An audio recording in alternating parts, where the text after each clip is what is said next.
dia para todo mundo. Era para a gente estar aí pessoalmente, né? Mas quis o destino que não fosse assim, né? Eu queria começar essa reflexão falando justamente sobre essa questão do acaso, né?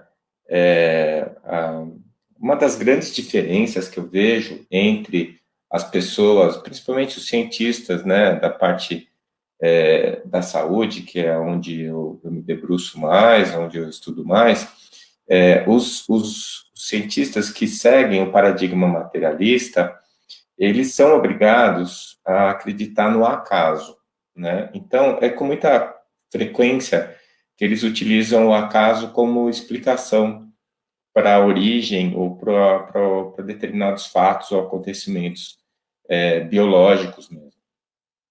E, e, por princípio filosófico, a ciência não acredita em acaso. A palavra acaso, né, o prefixo a em português, significa negação, né, não existência. E caso é de causa, né, de origem, de, é, que provocou o efeito, né? Então, você falar em acaso, você está admitindo que alguma coisa não teve causa, ela aconteceu sem causa, né? Então, é como você admitir que o nada é capaz de gerar alguma coisa. Então, o materialismo, que se apoia muito na questão da racionalidade, da lógica, e que acredita que a espiritualidade é uma premissa sem lógica e sem causa, sem razão, eles acabam, por uma questão de orgulho até, ou de insistência numa posição que hoje, empiricamente, já não se sustenta mais, eles acabam sendo ilógicos. Então, se eu acredito no acaso, eu acredito que o nada é capaz de gerar alguma coisa. E isso é algo que é justamente algo que eles criticam nos espiritualistas. Quando eu falo espiritualistas, eu estou separando, né, a questão da religião com a questão da espiritualidade, porque existe uma diferença. A religião, ela é um aspecto social que se desenvolveu para a promoção da espiritualidade. Hoje, você falar em religião é você falar em uma instituição. Mesmo entre nós espíritas, existe algum grau de institucionalidade, mas que não é uma instituição religiosa como as outras que existem no planeta, né? Então, dependendo da maneira como você define a questão religião, você pode dizer que o espiritismo não é uma religião, né? É uma filosofia ou uma linha de pesquisa científica. De qualquer maneira, o religioso, muitas vezes, ele se apoia em dogmas. E dogmas são coisas que existem, né, que são colocadas e que não podem ser discutidas ou questionadas. E isso é absolutamente anticientífico. Então, a grande diferença entre a religião e a ciência, nas suas bases, os seus pilares fundamentais, é que a religião não admite, a ciência não admite dogma. Tudo que é colocado tem que ser discutido como hipótese e para poder ser negado ou poder ser aceito como verdade. Pois bem, quando eu começo a falar de acaso, eu estou sendo anticientífico. Quando eu nego a existência do espírito como hipótese, eu estou sendo anticientífico. Então, para nós que somos espiritualistas, eu incluo aí todos os espíritas, de uma maneira geral, que nem todo espiritualista é espírita, mas todo espírita é espiritualista, né?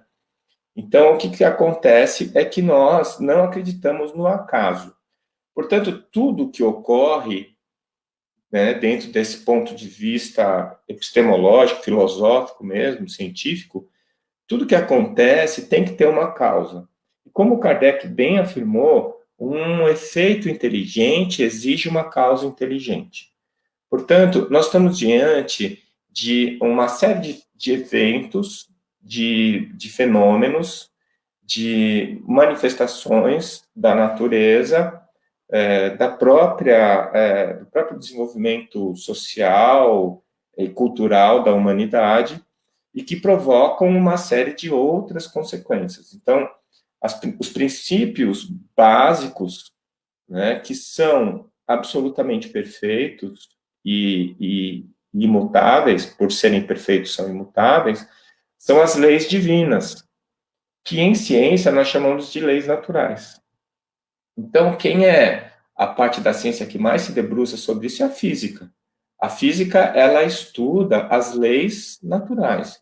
Ela estuda as leis que geram, que ordenam, que orquestram tudo que existe no mundo, né? Neste mundo que nós conhecemos, nosso universo e impossíveis outros universos que, na minha opinião, devem existir, né? Nós estamos apenas em um de infinitos universos.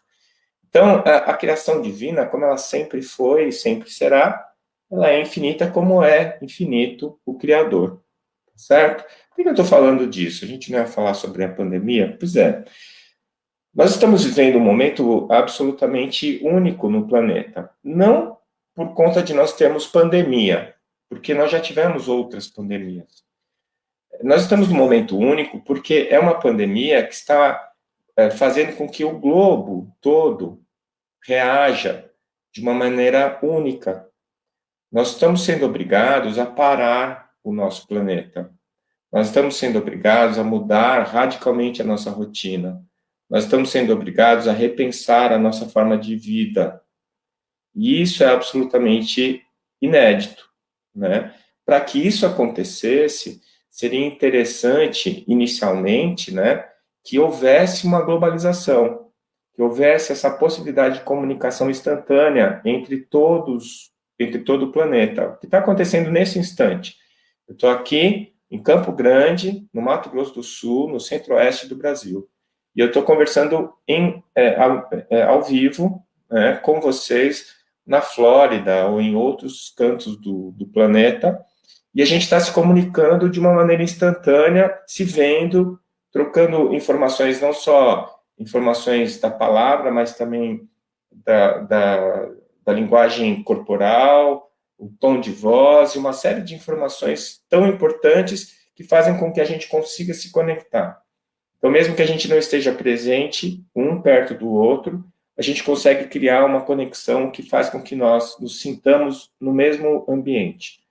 Tanto que nós estamos em uma sala virtual, ou seja, estamos todo mundo junto de um mesmo lugar, em uma mesma posição, que não é geográfica, mas que é, de fato, uma posição em que estamos juntos, nosso pensamento está junto, nossas ideias estão direcionadas numa mesma direção, e nós estamos aqui discutindo um assunto específico. Bom, o fato de nós termos essa possibilidade tecnológica faz com que nós tenhamos também a chance dessa reação global, de nós podermos ver algo que está acontecendo de maneira global.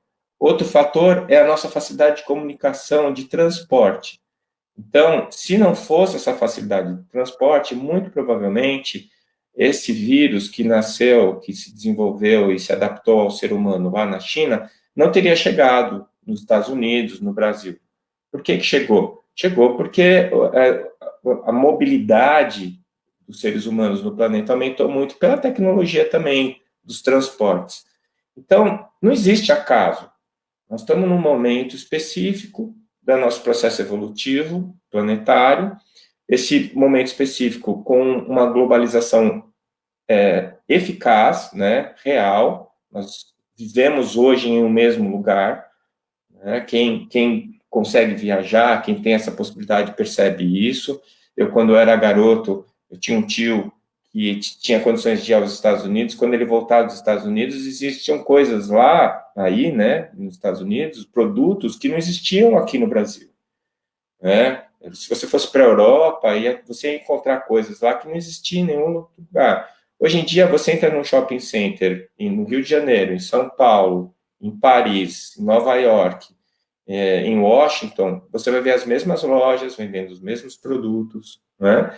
Então, essa globalização que incluiu a cultura, né? Mesmo com as particularidades de cada cultura, nós temos uma cultura globalizada, conceitos considerados únicos e que estão sendo admitidos por todas as civilizações e as culturas de uma maneira geral. Tudo isso faz com que nós termos, neste momento, uma pandemia, muda a nossa forma de viver e de se relacionar com as pessoas que estão próximas de nós, geograficamente, e as que estão distantes também. Então, só para a gente ter uma ideia, uma pandemia, quer dizer, o que é uma epidemia? Uma epidemia é um aumento muito grande do número de casos de uma determinada doença em uma determinada região. Existem as endemias. O que é uma endemia? Endemia é aquela doença que ocorre sempre. Ela não tem aumento, mas ela também não desaparece. E ela fica ali, endêmica, né, causando um número de casos sempre igual durante o tempo em determinado lugar. E o que é uma pandemia? É uma epidemia que ocorre em mais de um continente ao mesmo tempo, né? É o que está acontecendo hoje. Se a gente for voltar atrás, nós vamos ver, por exemplo, que a peste negra, né, que é uma doença provocada pela picada da pulga dos ratos. Então, ela ocorreu por volta de 1300, 1333 a 1351, mais ou menos, na Europa, que era um grande centro de civilização que tinha no planeta, né? A gente não tinha esse número de cidades e número de pessoas que existem hoje. E não foi considerado uma pandemia, mas ela acometeu a maior parte das pessoas que viviam no mundo civilizado daquela época. Ela matou 50 milhões de pessoas. 50 milhões de pessoas. Era muita gente. Foi quase a metade da população da Europa morreu por causa da peste negra. E o que aconteceu com aquilo? Eles descobriram que era do rato, os ratos viviam junto com as pessoas nas casas. Até hoje, né, a população de ratos no planeta é 14 vezes maior que a população de seres humanos, mas a gente restringiu o contato com eles, né, de uma maneira geral, eles não vivem dentro das nossas casas. Isso promoveu o desenvolvimento de alguns cuidados de higiene que fizeram com que a salubridade das cidades melhorasse. A primeira grande epidemia foi de cólera. Ela aconteceu em 1817, durou até 1824. A cólera ela era transmitida por água contaminada. E ela matou uma quantidade enorme de pessoas naquela época, e ela promoveu os cuidados de esgoto e água, né? Ela fez com que nós passássemos a nos preocupar com a água que a gente bebe, com a água que a gente usa para cozinhar, com a água que a gente usa para tomar banho, coisa que também a gente não fazia. Então, nós desenvolvemos o esgoto e as cidades ficaram mais limpas e com uma chance menor de ter doença. A segunda grande pandemia que nós passamos foi a da gripe espanhola. Nós temos isso como um dado histórico, mas a gripe espanhola matou 20 milhões de pessoas na época em que o planeta tinha 1,8 bilhão de pessoas. Eu fiz as contas, mais ou menos 11% da população morreu de gripe espanhola.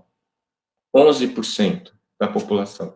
Foi muito menos do que a metade que morreu por causa da cólera, mas ainda era muita gente, né? A gripe espanhola foi de 1918 até 1919, durou mais ou menos um ano. E o que aconteceu naquela época? Aconteceu a mesma coisa que está acontecendo hoje, só que hoje, com a globalização, a comunicação, nós estamos conseguindo colocar um pé na porta, né, do Covid. A gente está impedindo que o número de pessoas que vão morrer por causa dessa doença seja o mínimo possível, né? A gente sabe que esse vírus ele tem uma baixo índice de mortalidade, ou seja, de uma maneira geral, apenas 3% das pessoas que pegam a doença vão morrer. Isso, em termos epidemiológicos, significa uma coisa: 3% é pouco, epidemiologicamente. Mas se foi você que morreu, se foi o seu pai, sua mãe, um filho, um irmão, Isso não, o fato de ser 3% é irrelevante. Eu sempre falo isso na faculdade para os meus alunos, que a epidemiologia ela é muito importante para a medicina, mas a clínica é o que vale. A clínica é o médico e o seu paciente. A clínica é a particularização da pessoa. Então, se o meu paciente está doente, não tem 3%. Ou ele vai morrer, ou ele vai sobreviver. Isso é 100%. Né? Eu tenho 50% de chance dele continuar vivo e 50% dele morrer.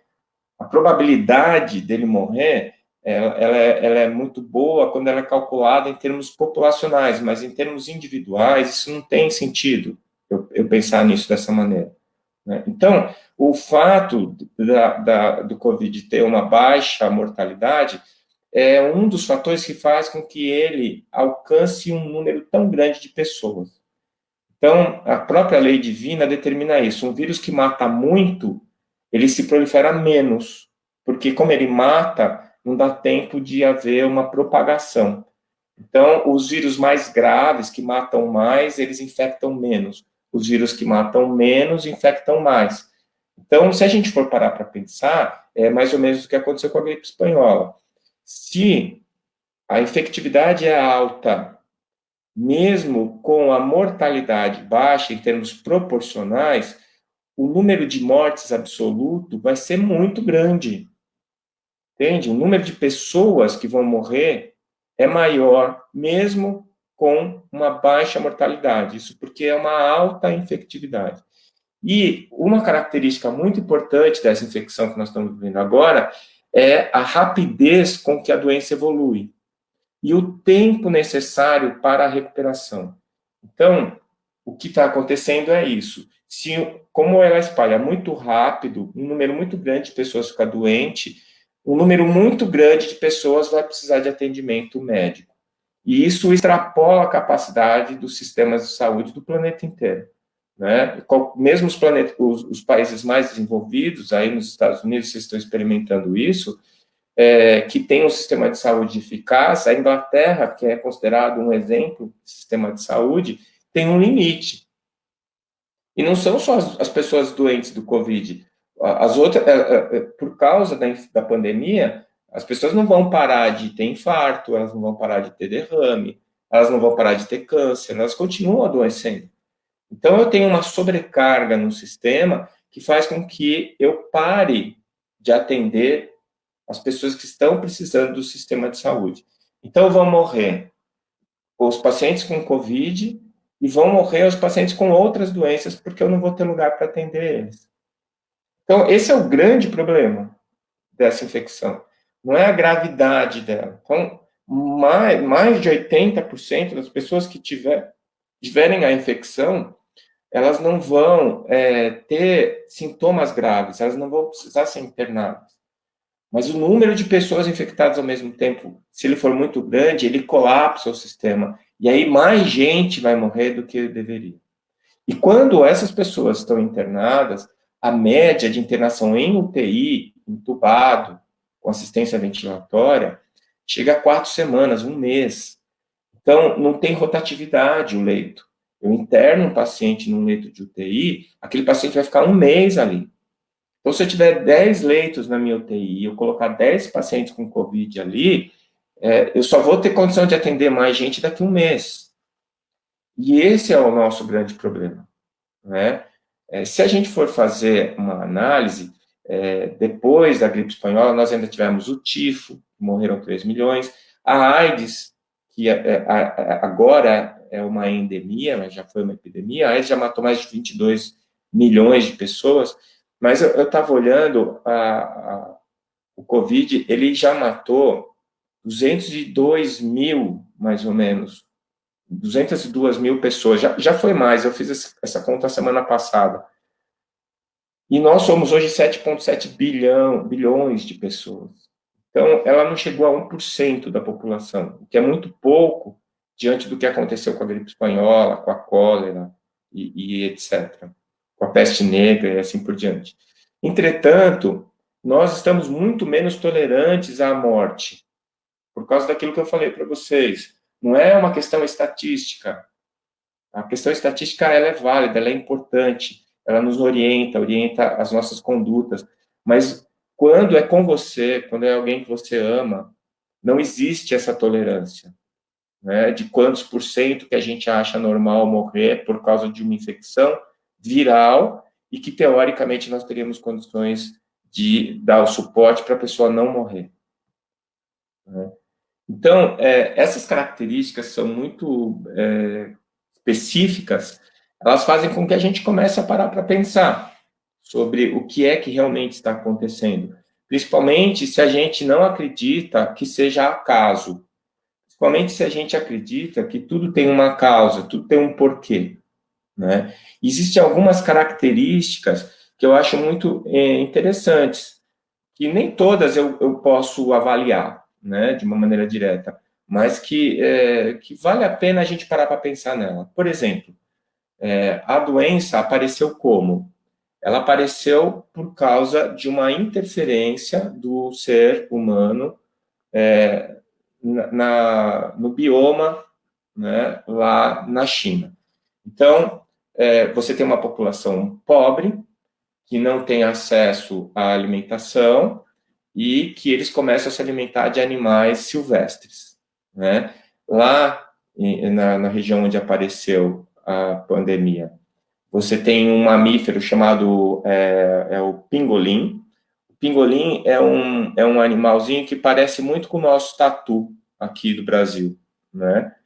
E o pingolim, ele é utilizado como fonte de alimento pela população mais pobre. Só que ele, o pingolim, come morcego. E o morcego tinha o coronavírus.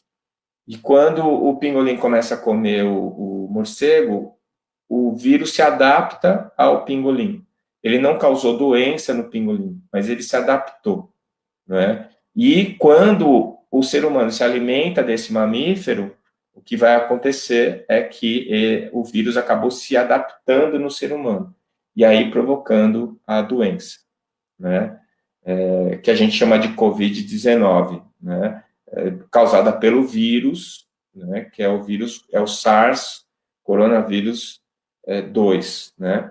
Então, aí a gente começa a ter, a partir de uma interferência do homem na natureza, a gente começa a ter uma doença que paralisa o sistema de produção do planeta e que faz com que haja uma diminuição drástica na produção de poluentes.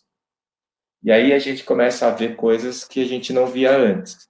Eu estou morando aqui em Campo Grande, mas minha família é toda de São Paulo. Minha prima me mandou uma foto de um pôr do sol de São Paulo, e que o céu estava cor-de-rosa e azul, lindo. E eu, como nasci em São Paulo e cresci lá, eu não lembro de ter visto um pôr do sol em São Paulo assim. Aqui em Campo Grande eu vejo todo dia. Eu não lembro de ter visto lá. Eu morei 22 anos em Santos, tem um amigo meu que mora lá que me escreveu dizendo que eles estavam vendo golfinho na praia de Santos, né? Eu vi umas fotos de Veneza em que tem água viva nos canais, elas estão aparecendo de novo, né? Então, você percebe que houve uma diminuição muito importante e uma rápida recuperação da natureza a partir dessa diminuição, dessa interrupção, né, da questão da produção. E, apesar da doença ter nascido, né, no ambiente de pobreza, aqui, por exemplo, em Campo Grande, o epicentro da doença é um condomínio fechado onde tem as pessoas com melhor poder aquisitivo, né? Ou seja, a doença, ela atingiu primeiro as camadas mais abastadas da população do planeta, porque são aqueles que viajam de avião, são aqueles que têm condições de sair do seu ambiente. Então, esse condomínio fechado aqui de Campo Grande, o pessoal que tem mais dinheiro, esse pessoal estava passando Natal, férias, né, na Europa, nos Estados Unidos, e contraiu o vírus lá e trouxe aqui para Campo Grande. A gente está vivendo uma situação, nós temos 2 grandes hospitais particulares aqui e um grande hospital regional, que é o Hospital do Estado. A UTI do hospital regional tem um doente internado, e a UTI dos 2 hospitais particulares está lotada. né, com pacientes com Covid. Então, você percebe, assim, que a gente está acostumado a ver essas doenças, elas virem das camadas mais pobres para as mais ricas. E os ricos sempre com uma capacidade de proteção.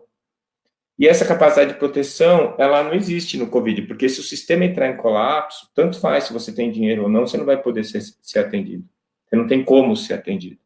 E mesmo aqui em Campo Grande, por exemplo, se houver um aumento ainda maior, que está tendo um aumento agora, nós ainda estamos numa linha ascendente aqui, o que vai acontecer é que o rico vai ter que ser atendido no hospital de pobre, porque o hospital dele vai estar lotado. Então, isso já é uma coisa sui generis, né, dessa condição. Outra que eu acho interessante é que a doença não pega os animais, né? É mais um fator que faz a gente dar uma pensada, porque a interferência na natureza fez com que a gente tivesse que parar, a gente deu chance para a natureza recuperar e a natureza não foi afetada pelo Covid. Ou seja, os animais, de uma maneira geral, não estão sendo infectados e eles não estão sofrendo com isso, né?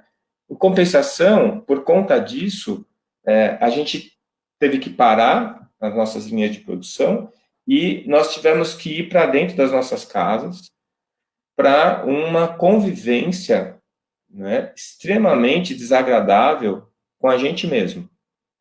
Eu não sei se aí é uma questão meio pessoal, não sei se só comigo está acontecendo isso, mas eu estou tendo que ficar em casa muito mais tempo do que eu ficava anteriormente, e eu estou tendo que enfrentar as minhas dificuldades de uma maneira muito mais direta.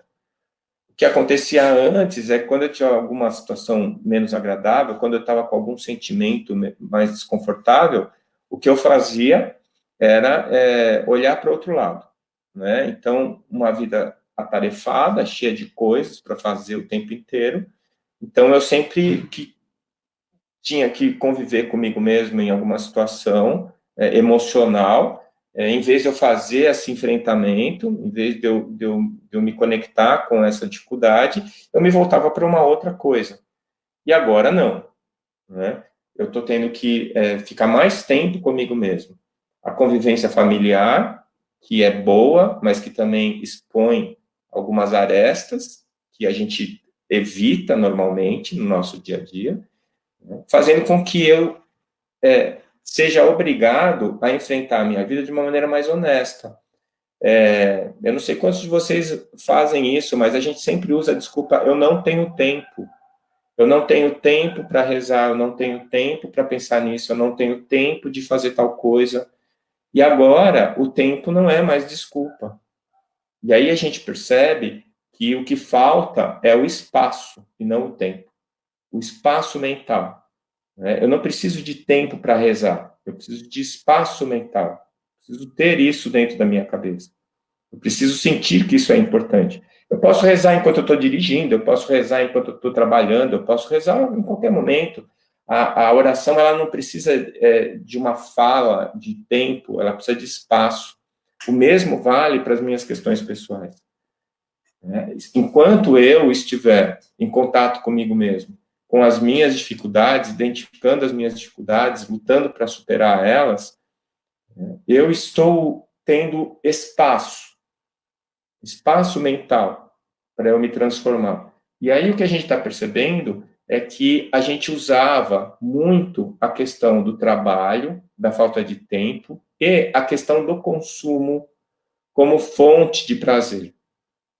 Então, agora que a gente não está produzindo, agora que a gente não tem dinheiro para ir gastar, agora que a gente está consumindo basicamente o alimento, né, e os conteúdos intelectuais, né, os conteúdos das diversas fontes, né, que hoje a gente tem elas multiplicadas, né, muito, de uma maneira muito importante. Então, a gente começa a perceber que a gente estava num padrão que a gente considerava a vida normal, que nunca foi normal. Né? O nosso padrão de vida nunca foi normal. A gente está vivendo uma vida ansiogênica. E isso ainda é um problema. Né? Eu tenho percebido isso. Algum tempo atrás, eu cheguei num nível de ansiedade patológico, e eu percebi que eu estava recebendo uma quantidade de informações que era acima da minha capacidade de processamento. Então, eu tenho falado isso, as pessoas ficavam bravas comigo porque eu não respondia o WhatsApp, não respondia e-mail, não respondia porque eu parei de olhar. E eu parei de olhar porque aquilo, só de eu olhar aqueles numerinhos do lado, da bolinha verde ali, 250 mensagens no WhatsApp em um dos grupos, de um monte de grupos que eu tinha, eu comecei a estressar, né? O e-mail caindo 800 e-mails, num dia caiu 800 e-mails na minha caixa postal. Como é que eu vou ler 800 e-mails num dia? E além disso, informações que são inúteis para mim. Por exemplo, crise de coisas que eu não tenho como interferir. Eu não tenho o que fazer. Coisas que me preocupam, né? Por exemplo, a ordem mundial, a possibilidade de uma guerra, o número de pessoas que estão morrendo de fome na África. Eu não quero ser alheio a isso. Mas até que ponto que essas informações são úteis para mim nesse momento? Até que ponto eu posso fazer alguma coisa com isso?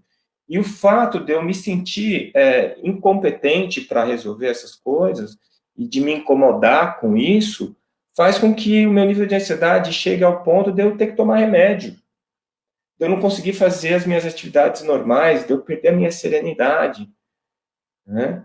Então, isso também é uma coisa que essa oportunidade que a pandemia está dando me fez reavaliar esses parâmetros. Até que ponto que eu quero me informar? Qual é o nível de informação útil, necessária? Como é que eu posso me postar sem me alienar do que está acontecendo onde eu moro, no planeta, no país que eu moro, no planeta que eu moro? Como eu manter o contato com essa realidade, acompanhar essas mudanças e ainda assim eu não adoecer, e ainda assim eu continuar tendo uma vida saudável, produtiva, né? Então, essas coisas eu acho que estão sendo impostas, né, para nós pela pandemia, porque ela está colocando a gente diante da gente mesmo. Eu escrevi um livro que eu chamei O Homem no Fundo do Espelho. É um pequeno romance em que uma pessoa, um médico, tem um ataque cardíaco e ele sofre uma experiência de quase morte. E nessa experiência de quase morte, ele vai reavaliar a vida dele, né? Ele vai se lembrar da vida dele e ele reavalia a vida dele. O meu personagem precisou ter um infarto. A gente não. A gente está diante da gente mesmo, a gente está diante do espelho. É uma ótima oportunidade para a gente começar a se olhar, para a gente começar a se ver de uma maneira honesta, né? Porque a gente só gosta de ver o lado que funciona, o lado que é bom, o lado que está dando certo. A gente tem dificuldade de olhar o nosso lado menos perfeito, o nosso lado que é mais complexo, né? E uma outra coisa que me chamou a atenção é assim, para a gente, por exemplo, na medicina, normalmente problemas de pulmão a gente resolve com ausculta e raio-x, né? E eu não sei se vocês sabem, para você ver o acometimento do COVID no pulmão, precisa de tomografia. Então, isso me chamou a atenção por quê? Porque a doença está pedindo a tecnologia, a doença está usando a tecnologia para impactar a gente. E uma coisa que eu estou achando interessante também, né? As lives, a quantidade de pessoas que de repente descobriu que existe uma tecnologia que faz com que a gente possa distribuir conteúdos úteis, né? De uma maneira geral, a gente tem usado a internet para se divertir, para comprar, né? Para fazer propaganda, mas a gente usava ela muito pouco para dividir informação, né? Para dividir conteúdos, para discutir filosofia, para falar sobre as nossas vidas, sobre os nossos anseios, nossas dificuldades. E, de repente, nós estamos aprendendo isso. Então, eu acho que, outro dia me perguntaram quanto tempo que eu achava que ia demorar para a gente voltar ao normal. E eu brinquei que, se Deus quiser, nunca mais a gente vai voltar àquele normal. né? Eu acho que vai ter um novo normal. Nesse novo normal, a gente vai ser diferente do que a gente era antes. Então, o fato da gente estar utilizando essa tecnologia e percebendo o potencial dela tem dois efeitos benéficos, na minha opinião. Primeiro, que a gente achou uma ferramenta que estava ali e a gente não sabia usar. E segundo, que valorizou a presença física. Né? Quer dizer, além de eu saber que eu posso ter a presença virtual, eu também percebo claramente que existem coisas que o contato físico é insubstituível. Então, a vontade de ir, estar, ver as pessoas, estar próximo delas, tocar nelas, né, é uma coisa que também está sendo valorizada hoje.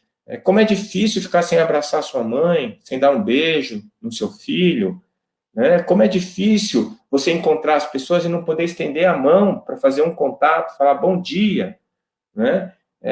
Eu valorizo muito isso. Eu acho isso muito importante, né? O abraço é uma demonstração não só de afeto, mas de confiança, né? É uma troca de energia fantástica.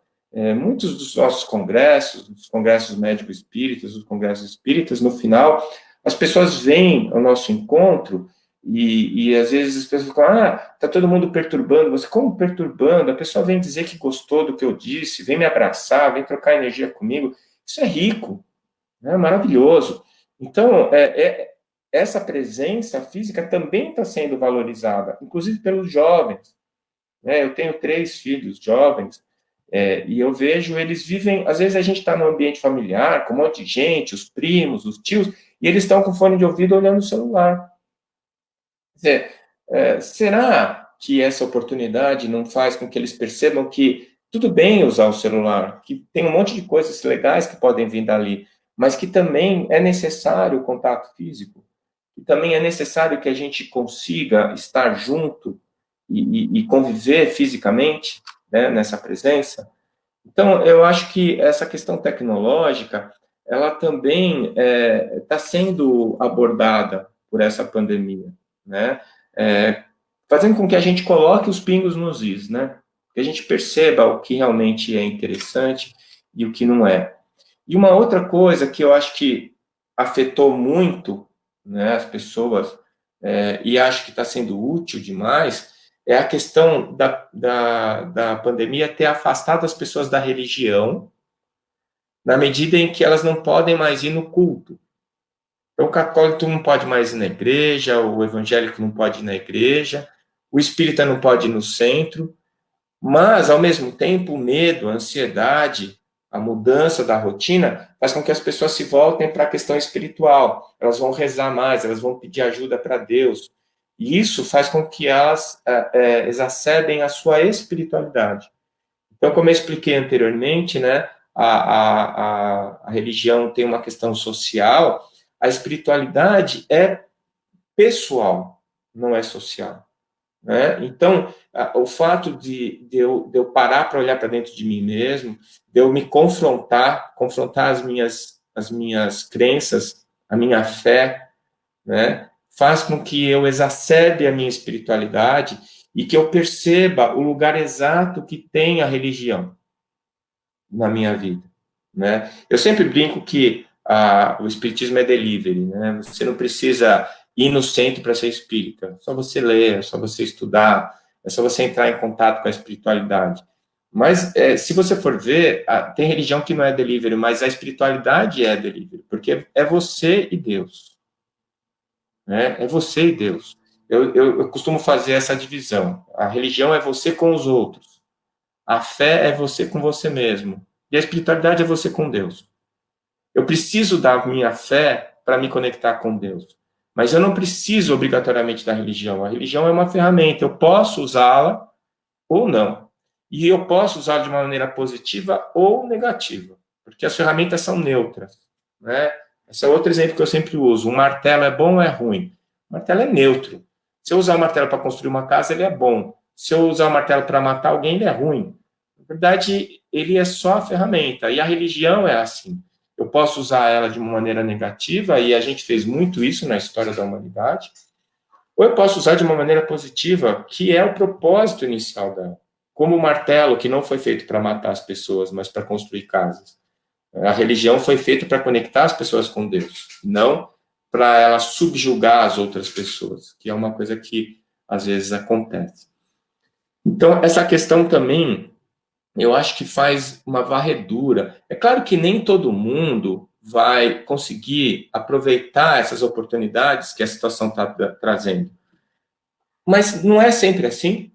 Quando a gente está diante de uma dificuldade nas nossas vidas, não é uma oportunidade que eu posso usar de maneira produtiva ou não? Diante de uma dificuldade, eu posso me revoltar, não vou usar. Eu posso bater de frente, vou sofrer. Ou eu posso aprender e superar. O objetivo das dificuldades é aprender e superar, é evoluir. Mas se eu vou usar isso ou não, aí é comigo, é o meu livre-arbítrio. Não é? Então, o que está sendo feito hoje, na minha opinião, pela espiritualidade, é oferecer para nós várias oportunidades. Dentro desses aspectos que a gente está levantando aqui, né? Que é uma questão de realinhar o nosso padrão de vida, realinhar os nossos valores, as nossas prioridades, fazer com que a gente passe a perceber o que realmente é importante para a gente na nossa vida, o que realmente faz a diferença. E isso fazer o autoencontro, né? O Rossandro Klein já escreveu um livro sobre isso, muito legal. Quer dizer, há uma necessidade de um autoencontro. Nós estamos perdidos de nós mesmos. A gente está acostumado a colocar as nossas ideias da boca para fora, mas a gente se esquece que, para elas terem valor, elas têm que estar bem plantadas dentro de nós mesmos. E a gente não tem feito isso. Né? A gente tem se colocado no Facebook, no Twitter, a gente briga, a gente discute. Aqui no Brasil, uma polarização enorme das pessoas. Ou você está comigo ou está contra mim. Você não tem possibilidade de concordar com um aqui, com outro ali, ter as suas discordâncias de um aqui, de outro ali. Quer dizer, tudo é dicotomizado. Ou eu sou contra ou sou a favor, o que não é real, porque o mundo não é assim, as coisas não são assim, nós fazemos as coisas serem assim, né? E tudo isso pedindo a nossa harmonização interior, pedindo a nossa valorização, ou a valorização que eu vou dar para aquilo que eu acredito, porque não adianta nada eu falar que acredito, eu sentir que acredito e não agir de acordo com aquilo que eu acredito. E eu acho que a gente está dentro dessa perspectiva, né? Nós estamos diante de uma coisa grande, muito maior do que tudo que a gente já vivenciou. Eu imagino, né, que quem passou pela Segunda Guerra Mundial viveu alguma coisa parecida. Só que lá as perspectivas eram muito piores do que hoje para a gente. Por isso que eu acho que nós estamos sendo beneficiados nessa transição por uma interferência minimamente invasiva. Né? Nós estamos sendo colocados diante das dificuldades de uma maneira carinhosa, né? De uma maneira bondosa, que é como o nosso Mestre Jesus nos trata, sempre nos tratou. A guerra, ela foi uma mudança radical na ordem mundial e que veio por conta da violência, né? Da intolerância, da morte torturada. E hoje nós estamos lutando para as pessoas não morrerem, e não indo atrás de matar as pessoas. Eu acho que já é uma grande mudança, importante mudança. E nós estamos aqui sempre, né, dentro dessa perspectiva, percebendo que o mundo está mudando e nós somos parte integrante dessa mudança. Principalmente nós, espíritas ou espiritualistas, as pessoas que, de alguma maneira, acreditam no mundo espiritual, acreditam numa força superior, acreditam que existe uma ordem para as coisas, que nada é por acaso, e que nós estamos participando de um processo de transformação do nosso planeta.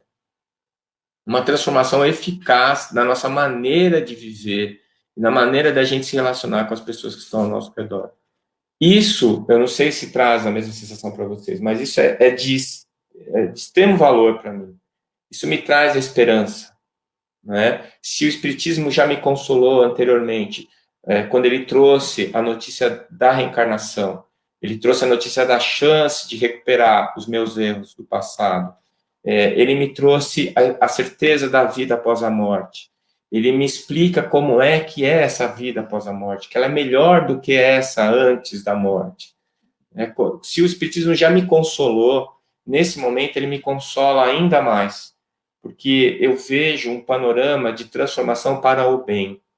Eu vejo uma interferência nítida de uma inteligência superior sobre nós e que nos orienta nos mínimos detalhes para a gente fazer correção na nossa trajetória, fazer a correção daquilo que nós estamos fazendo e que não está funcionando. E a gente está tendo agora a oportunidade de perceber isso de uma maneira clara e tranquila e serena, né?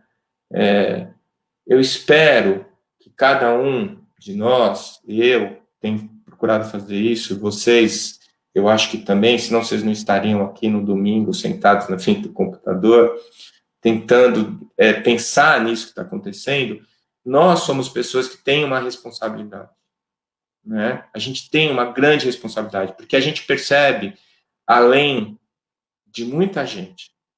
Eu não sei se vocês já sentiram isso. A gente, às vezes, por conta de uma falsa humildade, a gente acaba não se manifestando, falando assim, não, eu não vou falar, senão todo mundo vai achar que eu sou melhor que os outros, mas não é que é melhor nem pior. Se você está percebendo a situação de uma maneira mais nítida e clara, é tua obrigação falar. Porque está cheio de gente que está convivendo conosco e que não tem essa capacidade, que está perdido. E se você oferecer, não tentar convencer ela de nada, mas se você oferecer esse horizonte, muitas vezes é o suficiente para ela se orientar. Então, eu acho que, mais uma vez, aos que muito foi dado, muito será pedido, nós, como viventes desse planeta, nesta fase única de transformação de um planeta de expiação em um planeta de evolução, e como espíritas, mais do que isso tudo, nós temos a nossa tarefa. Nós recebemos o nosso quinhão, a nossa oportunidade, e agora é a hora da gente executar a nossa tarefa. Eu espero que tenha sido útil, e eu estou aqui à disposição.